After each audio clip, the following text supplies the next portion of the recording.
Wonderful. Okay, take it away. You've got 15 minutes, and I'll let you know when we're 1 minute away. Oh, sorry, 11 minutes for your thing, and then 4 minutes for questions. All right, wonderful. Thank you, everyone. In the interest of full disclosure, I should say this is primarily my student Jan's work. Unfortunately, he couldn't be here this week, so I get to tell you about the right to opt out of sale in California under the California Privacy Rights Act, or CPRA. So, a little bit of context. CPRA is an amendment to an earlier law, the California Consumer Privacy Act, or CCPA, which was signed about a month after GDPR went into effect in June 2018. CCPA established some pretty standard rights: a right to know, this is basically equivalent to GDPR's right to access; a right to delete, very similar to the right to erasure; a right to opt out of sale of personal information, and here both sale and personal information are very broadly defined to include things like tracking and targeted advertising; and a right to non-discrimination if you invoke any of your other rights. This law went into effect January 1st, 2020, and enforcement began 6 months later. But however, both before and after this law went into effect, there was a lot of criticism of CCPA. Some of it was coming from the privacy advocacy community, including some of the people in this room, saying things like, these rights were really not usable, these rights are really not scalable, the implementations of these rights are using lots of dark patterns and manipulative designs. There was also criticism coming from the corporate settings and from the business community that this was imposing a lot of overhead, and particularly on small businesses, and that this was really going to be an impediment to conducting business. And so just a couple of months after enforcement began, there was a statewide ballot initiative in California called the California Privacy Rights Act, or CPRA. This was pitched as really enhancing and expanding privacy by amending CCPA. It passed. And what did it actually do? It introduced a couple of new rights. Notably, it introduced a right to limit the use of sensitive personal information, in addition to the right to opt out of sale of all personal information. It also introduced a right to correct, in addition to the pre-existing right to delete. It also codified a couple of things that had previously been interpretations that the Attorney General's office was making and had already been enforcing, but now they added them to the text of the law. This included saying any sort of consent that was elicited through the use of dark patterns or manipulative interfaces does not count as consent, and also codifying that browser signals, such as the Global Privacy Control, or GPC signal, had to be considered valid opt-outs for the purposes of the right to opt out of sale. So again, these were already things that were being interpreted and enforced by the Attorney General's office, but they were now actually written into the amended law. But this law was a compromise. It wasn't a pure win. So what else did it do? One of the other things it did is it actually effectively reduced the mechanisms for opting out of sale. Previously, everyone needed to have an opt-out of sale link on their homepage, as discussed in the previous talk. But now, companies that had and respected these GPC signals no longer were required to also have a manual opt-out link. In addition, it reduced the scope of the law in terms of which companies this applied to. Previously, the threshold was this CCPA applied to any law that processed the personal information of more than 50,000 consumers or households. That threshold doubled to 100,000. So this law is now going to apply to fewer companies. There were lots of revisions in the process of drafting and finalizing the regulations. So the initial draft of the regulations, which is what we were looking at when we were designing this study, actually said that any company that processed a GPC signal needed to notify users that they were doing that, and that transparency, that extra visibility, went away in the final draft law. So we started looking at, okay, what about these things that aren't clear wins? Are we actually going to potentially have a negative impact on privacy in California, particularly on the right to opt out of sale, because of these last few changes? Reduced mechanisms and reduced scope. Those are changes from a law that was in effect for 3 years. So we decided to do a longitudinal measurement study. The last change, that's kind of a counterfactual. What if they'd gone with the earlier draft of the regulation? They never actually had that version, so we decided to do an experimental user study to understand what the impact of that missed opportunity might have been. In the interest of time, I'm only going to talk about the measurement study, but I'm happy to talk about this user study offline if you're interested. So what did we do with our measurement study? The short answer is we crawled a whole bunch of websites. We got a list of the top 25,000 websites from Tranco, and we decided to visit each of these lists and try and measure how they were implementing this right to opt out of sale.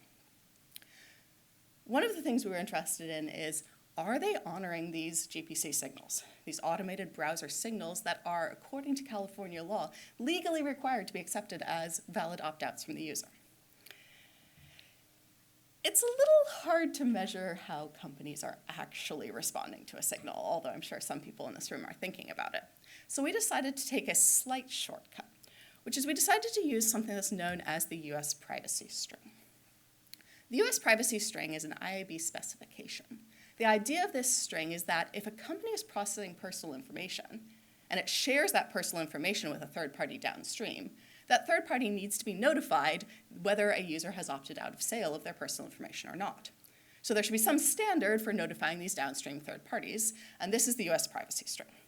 It's a 4-character string, so for example, 1YNN. The first character is the version number, which has historically always been 1. The second character indicates whether the user has been offered a mechanism for opting out of sale, Y for yes, N for no. The third character, and this is the critical one for our study, indicates whether the user has invoked their right to opt out of sale, whether this is via a manual opt out of sale link or by enabling a GPC signal. No, they have not. Yes, they have. And the last one's about whether the company has signed on to something, which is not going to be relevant for this study. These strings can be accessed via a standardized API. So we're able to use this API in order to test, does this company claim that a user has opted out of sale if they haven't? And do they claim that the user has opted out of sale if they have invoked the right to opt out of sale, for example, by enabling this GPC signal? So we visited each of the websites in our corpus twice, once with this GPC signal not enabled, have not opted out of sale, once with this signal enabled, and we got the US privacy string for both of these settings so we could compare them. In addition to measuring how people responded to this GPC signal, we also collected some additional information while we were there. One thing we measured is, did each website have an opt-out of sale link as required to be on the homepage of their website under the original CCPA text? We also looked at privacy policies for each of these websites to see whether they had language that discussed GPC or browser signals or automated signals for opting out of sale. And we also checked for a file called gpc.json, which is required by the specification of GPC in order to be there if you are processing and respecting and honoring these GPC signals. So now we have a crawler. We have a crawler that could visit 25,000 different URLs and collect all of this information. But we wanted to do this longitudinally. So we did monthly crawls between November 2022, which is 2 months before this new law was going to go into effect. And we continued to run them monthly over the next year through November 2023. So what did we find? Here's what we found with GPC signals in the first month.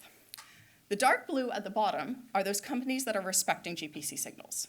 Those are companies that initially say, no, the user has not opted out, when the user in fact has not opted out, and then say, yes, the user has opted out after we enable GPC. That's a little under 250 companies. What's everyone else doing? There's a small sliver who say, yes, you've opted out even if you haven't. Probably those are companies that are not selling information anyway. There's a bunch of red stuff at the top. Those are people who are ignoring GPC signals. They say, no, you have not opted out, even after you have opted out with a GPC signal. And the ones in the gray are any other sort of setting. The dash one, which is most of those, are companies that are claiming CCPA does not apply to them. How does this change over time? If we consider the next 2 months, which is starting, so we started 2 months before, this goes through January 2023, immediately after the revisions went into effect. We do see that number going up. More companies are respecting and honoring these GPC signals, but again, not a large number. A lot of companies are ignoring this. We continued over the next year. There's not any dramatic changes after that, including in July 2023, when enforcement of this law went into effect. That said, this is a little hard to interpret because they should always have been respecting these GPC signals. Like, at some point, even before this was codified into law, all companies that were complying with CCPA needed to be honoring these signals. So this just suggests that compliance rates have been low over time and are still continuing to be quite low. What about overall ways of opting out of sale? Well, we said that there are two ways of invoking a right to opt out of sale. One is that you could have this manual link. So we can look at whether people had manual links or not. If they have manual links, so a lot of them did have manual links. Manual links gets you up to eventually more like 3,000 companies. So we have a lot of people having manual links and not allowing GPC signals. We also have a growing number which have GPC signals but do not have opt-out of sale links. Those are those bright blue ones. So we're seeing that reduction of mechanism, which has an impact because not all browsers support GPC signals, and a lot of users are not aware of GPC signals. An ongoing struggle in this area is it's hard to know, are these all of the companies that CCPA applies to? And the companies that CCPA applies to has changed over time. So we also looked at just the companies who originally provided an opt-out of sale link in November 22. We think all of these companies needed to comply with CCPA. And how did their effect change? We saw some of these companies switching from providing an opt-out of sale link to only providing a GPC option and no longer having a link. And we see that red section at the top. That red section at the top is companies that originally allowed you to opt out of sale and no longer have any mechanism for opting out of sale. These may be companies that are no longer subject to California law because of the change in who it was applicable to. We have lots of other data, which I would be happy to talk about you offline, but generally we make a bunch of recommendations. There should be both manual and automated signals. We should require everyone to enable those signals by having all browsers support this. We need to be able to figure out which laws apply to which companies. It's very hard to enforce or study these laws without that. And even without knowing that, data suggests a lot of companies are not in compliance, so we really need robust enforcement as well. And with that, I'm going to stop, and I'm happy to take any questions.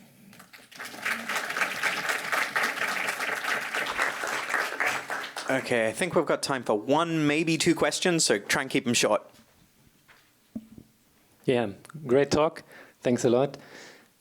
What do you think we should be doing to increase compliance? I mean, okay, you have your recommendations, but should we go to regulators more, as was suggested in the morning?